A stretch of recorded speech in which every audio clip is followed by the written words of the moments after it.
ಎಲ್ರಿಗೂ ನಮಸ್ಕಾರಗಳು. ಇವತ್ತು ಮೋದಕನ ಮಾಡ್ತಾಯಿದ್ದೀನಿ.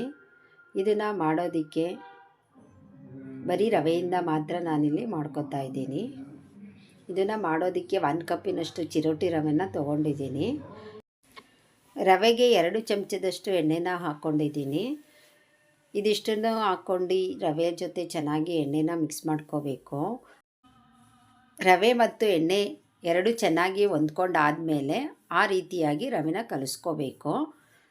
ಇದನ್ನು ಕಲಿಸ್ಕೊಂಡಾದಮೇಲೆ ನೀರನ್ನು ಹಾಕ್ಕೊಂಡು ಸ್ವಲ್ಪನೇ ಹಾಕ್ಕೊಂಡು ಕಲಿಸ್ಕೋಬೇಕು. ಒಂದೇ ಸಲ ಹಾಕಬಾರ್ದು, ಸ್ವಲ್ಪನೇ ಹಾಕ್ಕೊಂಡು ಕಲಿಸ್ಕೋಬೇಕು.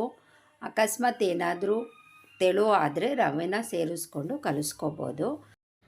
ಇದಕ್ಕೆ ನಾನು ಮೈದಾನ ಸೇರಿಸ್ಕೊಂಡಿಲ್ಲ, ಬರೀ ರವೆಯಿಂದ ಮಾಡ್ಕೊತಾ ಇದ್ದೀನಿ. ರವೆಯಿಂದ ಮಾಡ್ಕೊಳ್ಳೋದ್ರಿಂದ ಕ್ರಿಸ್ಪಿಯಾಗಿ ಮತ್ತು ಚೆನ್ನಾಗಿ ಬರುತ್ತೆ.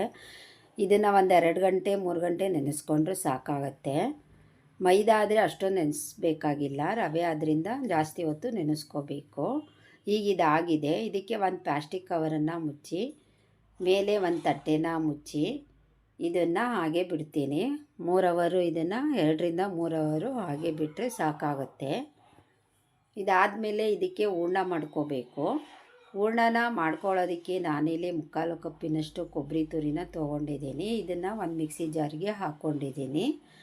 ಇದಾದಮೇಲೆ 3/4 ಕಪ್ಪಿನಷ್ಟು ಪುಡಿ ಮಾಡಿ ಇಟ್ಕೊಂಡಿರೋ ಬೆಲ್ಲನ ಹಾಕ್ಕೋಬೇಕು. ಈಗ ಇದಕ್ಕೆ ಮಿಕ್ಸಿ ಜಾರಿಗೆ ಕೊಬ್ಬರಿ ಜೊತೆ ಬೆಲ್ಲನ ಹಾಕ್ಕೊಂಡಿದ್ದೀನಿ.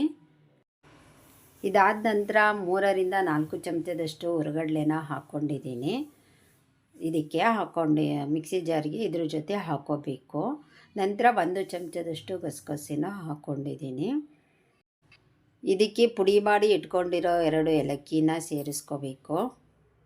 ಇದಾದಮೇಲೆ ಎಳ್ಳನ್ನು ಬೇಕು ಅಂದರೆ ಹಾಕ್ಕೋಬೋದು, ಇಲ್ಲ ಅಂದರೆ ಸ್ಕಿಪ್ ಮಾಡ್ಬೋದು. ಹುರಿದಿಟ್ಕೊಂಡಿರೋ ಎಳ್ಳನ್ನು 2 ಚಮಚದಷ್ಟು ಇಲ್ಲಿ ನಾನು ಸೇರಿಸ್ಕೊಂಡಿದ್ದೀನಿ. ಗಸಗಸೆನ ಸ್ವಲ್ಪ ಬೆಚ್ಚಗೆ ಮಾಡಿ ಹಾಕ್ಕೊಂಡಿದ್ದೀನಿ. ಎಳ್ಳು ಬೇಕಾದರೆ ಹಾಕ್ಕೋಬೋದು, ಇಲ್ಲ ಅಂದರೆ ಸ್ಕಿಪ್ ಮಾಡ್ಬೋದು. ಇದಿಷ್ಟನ್ನು ತರ್ತರಿಯಾಗಿ ರುಬ್ಕೊಂಡಿದ್ದೀನಿ. ಇದಿಷ್ಟು ರುಬ್ಕೊಂಡ್ರೆ ಸಾಕಾಗುತ್ತೆ. ಇದು ಕರೆಕ್ಟಾಗಿ ಮೆಜರ್ಮೆಂಟು, ಸ್ವೀಟು ಎಲ್ಲ ಕರೆಕ್ಟಾಗಿ ಬರುತ್ತೆ ಇಷ್ಟು ಹಾಕ್ಕೊಂಡ್ರೆ. ಇದನ್ನು ನಾನು ಒಂದು ಬೌಲಿಗೆ ಹಾಕ್ಕೊಂಡಿದ್ದೀನಿ. 3 ಗಂಟೆ ಇದನ್ನು ನೆನೆಸ್ಕೊಂಡಾಗಿದೆ. ಈಗಿದು ಸ್ವಲ್ಪ ಗಟ್ಟಿ ಆಗಿದೆ. ಇದನ್ನು ನಾದ್ಕೋಬೇಕು. ಸ್ವಲ್ಪ ಸ್ಮೂತಾಗೋವರೆಗೂ ಇದನ್ನು ಸ್ವಲ್ಪ ನಾದ್ಕೋಬೇಕು.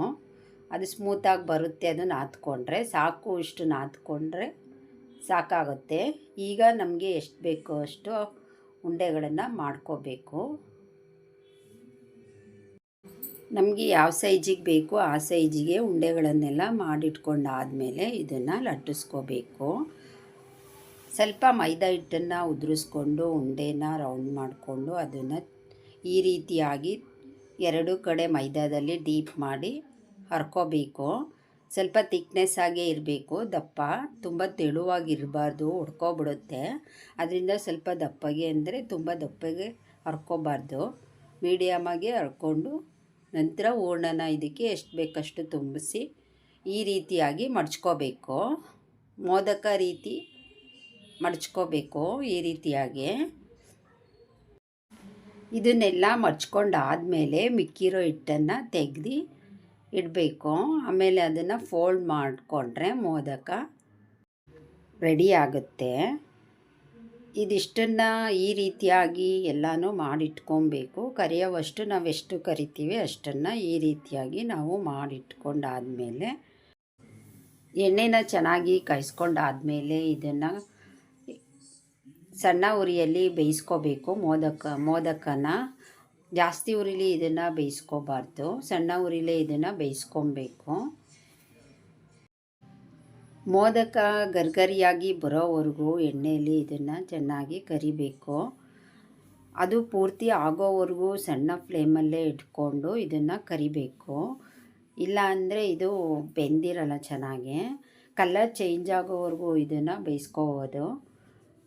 ಕಂದು ಬಣ್ಣ ಬರೋವರೆಗೂ ಇದನ್ನು ಚೆನ್ನಾಗಿ ಕರಿದ್ರೆ ಇನ್ನೂ ಚೆನ್ನಾಗಿರುತ್ತೆ, ಗೊತ್ತಾಗುತ್ತೆ ಇದು ಬೆಂದರೆ. ಇದು ಆಗಿದೆಯೋ ಇಲ್ವಾ ಅನ್ನೋದು ನಮಗೆ ಗೊತ್ತಾಗುತ್ತೆ. ನಾವು ಒಂದನ್ನು ತೆಗೆದು ನೋಡಿ ಅದನ್ನು ಆಮೇಲೆ ತೆಗಿಬೇಕು. ಇದಾಗಿದೆ. ಬೇಕು ಅಂದರೆ ಇನ್ನೂ ಸ್ವಲ್ಪ ಬ್ರೌನ್ ಕಲರ್ ಆಗೋವರೆಗೂ ಇದನ್ನು ಕರಿಬಹುದು.